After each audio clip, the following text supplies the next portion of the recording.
बिस्मिल्लाहिर्रहमानिर्रहीम। अस्सलाम वालेकुम। आज 8 सितंबर और दिन है मंगल का। आज मैं एहतसाब अदालत गया क्योंकि सुप्रीम कोर्ट में कोई इंपॉर्टेंट केस नहीं था, तो इसलिए एहतसाब अदालत गया। और एहतसाब अदालत में आज तीनों जजेस के कोर्ट रूम्स में जाने का इत्तफाक हुआ। और ये भी आपको बताता चलूँ कि जज आज़म खान साहब और जज जो मोहम्मद असगर साहब हैं, उनकी अदालतों में आज पहली मरतबा जाने का इत्तफाक हुआ। एहतसाब अदालत में इस वक्त जो केसेस चल रहे हैं, पाकिस्तान की सियासत के बड़े केसेस हैं। पाकिस्तान की सियासत का बड़ा इन्हिसार है उन केसेस के ऊपर, और उनके फ़ैसलों से पाकिस्तान के सियासी हालात पे बहुत से असरात आएंगे।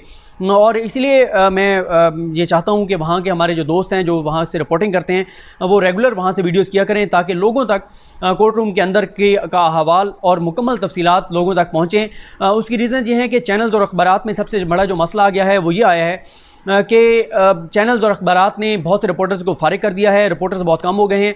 और अब अगर हम देखते हैं कि एक ही रिपोर्टर को इस्लामाबाद हाई कोर्ट, एहतसाब अदालत और डिस्ट्रिक्ट कोर्ट्स की ज़िम्मेदारी दी गई है। अब ज़ाहिर है एक रिपोर्टर के लिए मुमकिन नहीं है कि वो 20 अदालतों को कवर करे, 20-25 अदालतों को कवर करे। इसलिए वो एक ही जगह जा सकता है, जिससे बाकी जगहों पर जो केसेस हैं उनको ना वो कवर कर पाता है और ना उसकी तफसीलात लोगों तक उस तरह आती हैं। इसलिए मैं अपने रिपोर्टर दोस्तों को ये कहता होता हूँ कि ये दुरुस्त है कि अब जो चैनल्स हैं उसमें रिपोर्टर्स कम हैं। और ये भी मसला है कि जो रिपोर्टर्स हैं भी सही, चैनल्स उनको इतना टाइम नहीं देते ख़बरों में कि वो अपना तफसील से बता सकें कि उस केस में क्या हुआ है, या कमरे अदालत का मंजरनामा पेश कर सकें। और उससे बढ़कर मसला ये है कि टॉक शोज़ में रिपोर्टर्स को नहीं बिठाया जाता।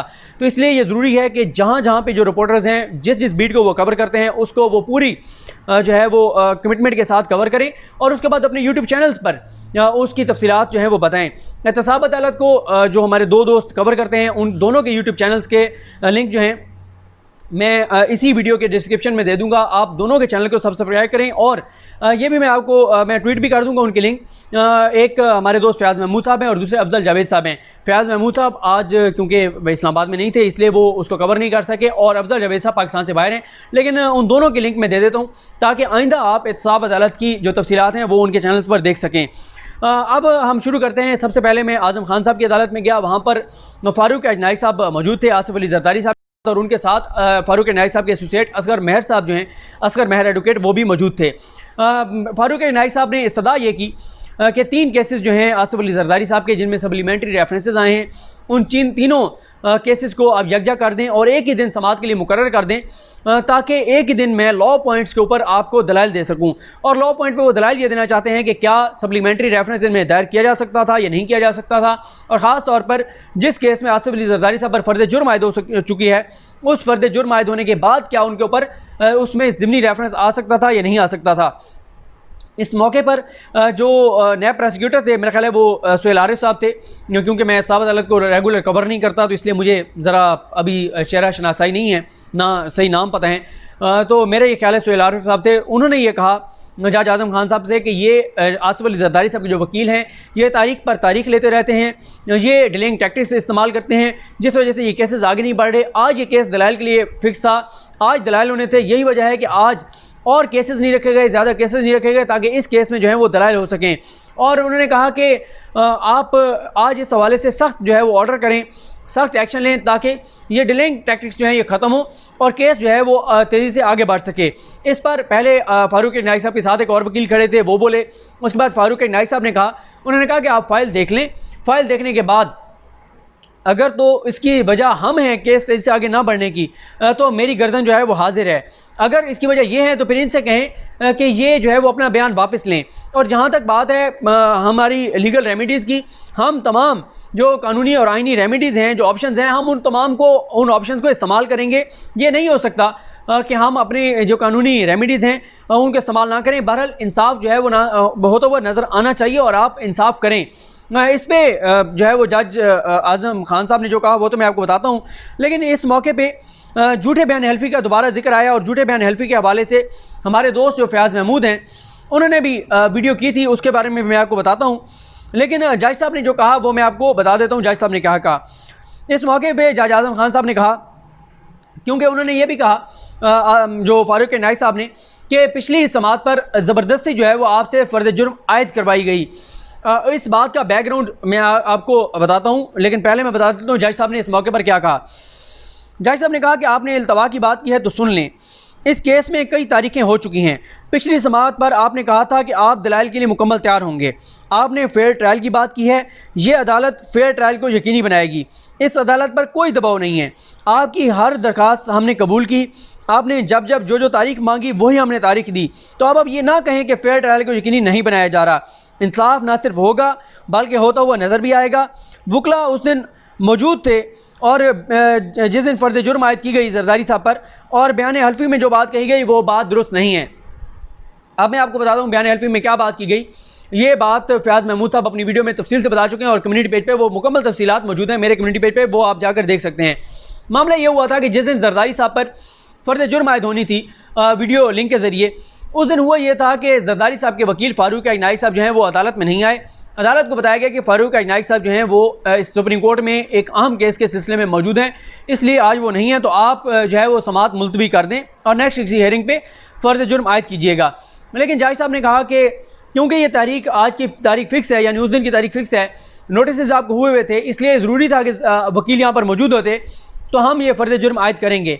जब फ़र्द जुर्म आयद की गई तो जरदारी साहब ने कहा कि जज साहब आप ये बात लिख लें कि मेरे वकील की गैर मौजूदगी में आप ये फ़र्द जुर्म आयद कर रहे हैं। इस दौरान क्या हुआ कि एक वकील जो वहाँ पर मौजूद थे, जिनका वकालतनामा जरदारी साहब की तरफ से पेश हुआ था, वो वहाँ पर मौजूद थे। और वो जब वकील वहाँ पर मौजूद थे तो जज साहब ने कहा वकील तो आपके मौजूद हैं, क्योंकि उनका भी वकालतनामा पेश हुआ था। एक एक क्लाइंट की जानिब से, एक एक मुल्ज़िम की जानिब से, कई के वकला के जो हैं वो वकालतनामे मौजूद होते हैं। जैसे मैंने आपको बताया था कि नवाज शरीफ साहब की जो तोशाखाना रेफरेंस केस है, उसमें जो एहतसाब अदालत का फ़ैसला था, उसको जब चैलेंज किया जहांगीर जदून साहब ने, तो उनके साथ 11 वकला के नाम है उस फैसले में कि ये 11 वकला नवाज शरीफ साहब की जानिब से पेश हो रहे हैं। तो क्योंकि और भी वकील मौजूद थे तो जज साहब ने उसके बाद लिख दिया कि ये वकील जरदारी साहब के मौजूद हैं। अब उन वकला ने क्या किया, चौधरी रियाज साहब ने और या पता नहीं रियाज एडवोकेट साहब उनका नाम है, और एक चौधरी तनवीर अख्तर एडवोकेट जो हैं वो एडवोकेट, इन दोनों के नाम बहरहाल फयाज़ महमूद साहब ने अपनी उस वीलॉग में बताए हुए हैं। उन दोनों ने उसके बाद जो है वो एक तो दरख्वास्त दायर की कि हम अपने वकालतनामे वापस लेना चाहते हैं जरदारी साहब की तरफ से, और साथ उन्होंने कहा कि हमें तो पता ही नहीं था कि आप जरदारी साहब पर फ़र्द जुर्म आयद कर रहे हैं। हम तो उस दिन कॉज लिस्ट लेने आए थे, या पता नहीं कोई कॉपियाँ लेने आए थे, कोई रिकॉर्ड लेने आए थे, हमें तो नहीं पता था कि आप फ़र्द जुर्म आयद कर रहे हैं। तो ये बात दुरुस्त नहीं है कि हमारी मौजूदगी में फ़र्द जुर्म आयद हुई है। इस बार जो तहरीरी ऑर्डर जारी हुआ था आज़म खान साहब की जानिब से, उसमें लिखा हुआ था कि जरदारी साहब के वकला जो ये बात कर रहे हैं ये झूठ है, ये गलत बयानी है, बयान हल्फी में झूठ बोला जा रहा है। जब फ़र्द जुर्म आयद की गई तो ये रोस्टम पर मौजूद थे, इनके सामने फ़र्द जुर्म की जो वो शीट है वो पढ़कर सुनाई गई, और ये भी कहा गया कि जरदारी साहब के भी नोटिस में था कि उनके वकला यहाँ पर मौजूद थे। इस पर जो है जज आज़म खान साहब ने कहा कि ये बात गलत थी कि आपके वकला मौजूद नहीं थे, आपके वकला यहाँ पर मौजूद थे। लेकिन इसमें बड़ी डेवलपमेंट ये भी हुई, क्योंकि इसमें ज़िमनी रेफरेंस आ गया है, तो अब 9 सितंबर को यानी कल जो है जरदारी साहब पर इस केस में जो है वो दोबारा फ़र्द जुर्म आयद की जाएगी। और जो जब ये उन्होंने कहा था, उन्होंने फ़ारूक अजनाई साहब ने, कि आप पे से ज़बरदस्ती फ़र्द जुर्म आयद कराई गई, तो इस पर जज आज़म खान साहब ने कहा है कि हमसे कोई ज़बरदस्ती नहीं करा सकता, और ये गलत बात है कि हमसे जो है वो ज़बरदस्ती फ़र्द जुर्म आयद की गई है, कराई गई है। इस अदालत पर कोई दबाव नहीं है। और अब ये जो तीनों केसेस हैं, इसमें 17 तारीख जो है वो रखी गई है, जिसमें लॉ पॉइंट पर दलाल देंगे जो फ़ारूक अजनाई साहब हैं। और फ़ारूक अजनाई साहब को दोबारा कहा आज़म खान साहब ने कि देखें हमने आपकी मर्ज़ी की तारीख दी है, फिर भी आप ये कहते हैं कि हमारे ऊपर जो है वो दबाव है और हम फेयर ट्रायल नहीं कर रहे, लेकिन हम फेयर ट्रायल करेंगे, इंसाफ ना सिर्फ होगा बल्कि होता हुआ नज़र भी आएगा।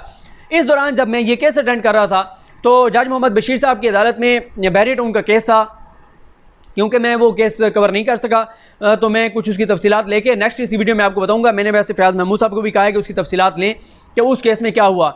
यहाँ से जब ये प्रोसीडिंग खत्म हुई तो फिर मैं चला गया जज मोहम्मद बशीर साहब की अदालत में, क्योंकि फ़ारूक अजनाई साहब भी आज़म खान साहब की अदालत से निकल कर साथ ही अदालत है जज मोहम्मद बशीर साहब की, उनकी अदालत में हम गए।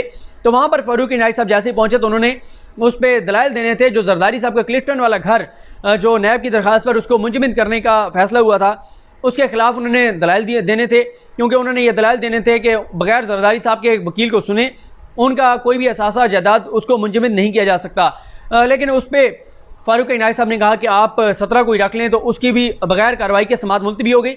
इस दौरान वैसे ही क्योंकि वो कोई और केस नहीं था, तो ऑन ए लाइटर नोट बात हुई।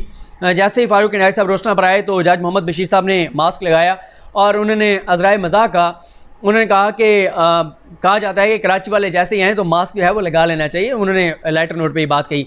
उसके बाद वैसे ही बात तो शुरू होने लगी, तो जरदारी पहले कोरोना पे बात होने लगी, तो फारूक इनायत साहब ने कहा कि अल्लाह का शुक्र है, अल्लाह ताला ने करम किया है, पाकिस्तान में उस तरह से कोरोना नहीं फैला। भारत में तो एक एक दिन में 70-70 हज़ार केसेस आ रहे हैं और बड़ी तबाही है। फिर पता नहीं किस बात पे बात शुरू हुई, मुस्लिम उम्मा की बात हो रही थी। तो इन्होंने कहा फारूक इनायत साहब ने कि मुस्लिम उम्मा के इस वक्त अगर कोई लीडर जो उभर कर सामने आ रहा है तो वो उर्दुमान साहब हैं, वरना कोई और इस वक्त मुस्लिम उम्मा का लीडर नहीं है। फिर फारूक इनायत साहब बात करने लगे पाकिस्तान की। उन्होंने कहा जी मैं पाकिस्तान की सियासत पे तो बात नहीं करता अदालत में, लेकिन अफसोसनाक सूरत हाल है। उन्होंने कहा कि मैंने सेनेट में एक तकरीर की थी, जिस तकरीर में मैंने कहा था कि इस मुल्क का क्या बनेगा जिस मुल्क का बानी जो है वो सेहत की सहूलियात न होने की वजह से गाड़ी में सड़क के ऊपर उनकी डेथ हो जाए, जिस मुल्क में 3 वज़ीर आज़म को शहीद कर दिया जाए, जिस मुल्क में एक सदर जो है वो बाहर बैठा है, पाकिस्तान नहीं आ सकता। उन्होंने मुशर्रफ की बात की।